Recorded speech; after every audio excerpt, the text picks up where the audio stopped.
Além do mais, aconteça o que acontecer, devemos contar unicamente com esse tipo de coragem que Deus dispensa a cada dia como que gota a gota. É esta a coragem que nos convém, que melhor se acomoda à humildade do nosso estado. Até isso talvez seja muita presunção pedir-lhe. Vale mais implorar-lhe humildemente que o medo não nos tente além das nossas forças, que nos humilhe sem que nos deixe cair em qualquer ação vergonhosa. Quando pensamos naquele jardim do Getsêmani, onde foi divinizada no coração adorável do Salvador toda a angústia humana, a distinção entre medo e coragem parece quase supérflua, e ambos parecem luxuosas bagatelas.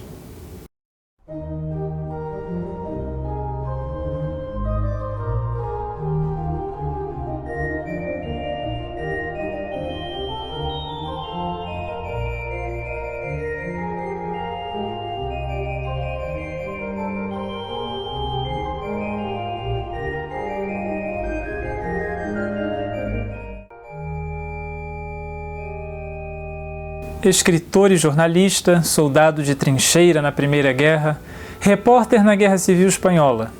Georges Bernanos, chamado Dostoiévski francês, autor de obras aclamadas como Sob o Sol de Satã, A França contra os Robôs e Diário de um Pároco de Aldeia, este último um romance premiado como livro do ano pela Academia Francesa, em sua obra deixa transparecer o seu profundo catolicismo, expresso na luta entre o bem e suas forças opositoras, entre a graça divina e o pecado.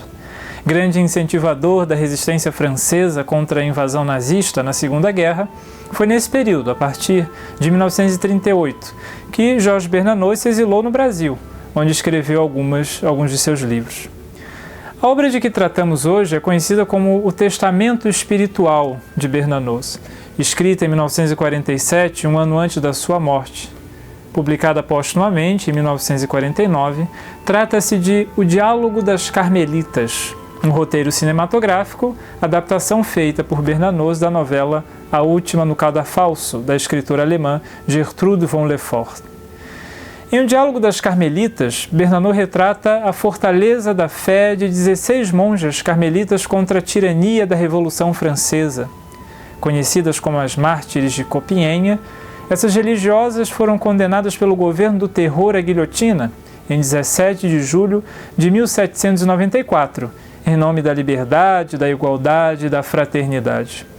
Bernanos apresenta toda a trama em torno da experiência dessas mártires como uma batalha entre o medo próprio da natureza humana e a graça, aquela admirável ajuda que nos dá o bom Deus.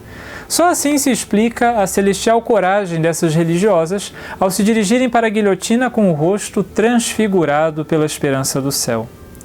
Posteriormente adaptado para o teatro e para a ópera, finalmente, em 1960, o roteiro de Bernanos foi levado à tela do cinema por Philippe Agostini e Raymond Brankenberger, num filme que ainda hoje revela toda a beleza da história dessas mártires filhas de Santa Teresa.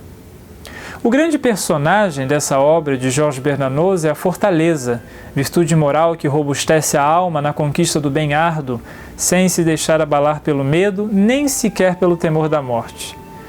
Ao seguirem para o cadafalso, entoando o Veni Creator, o hino ao Espírito Santo, as mártires de Compiègne tornam-se sinal da esperança, de que o mal não tem a última palavra diante de uma alma livre. Contando com a ajuda da graça, a mais frágil das criaturas pode se tornar um anjo de fortaleza.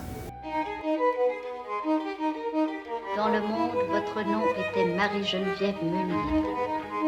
En religion, votre nom sera Constance de Saint-Denis, martyre.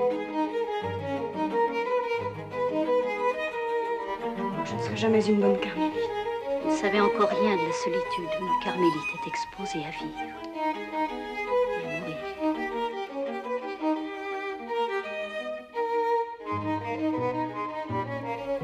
Le bonheur est si long n'y plus penser.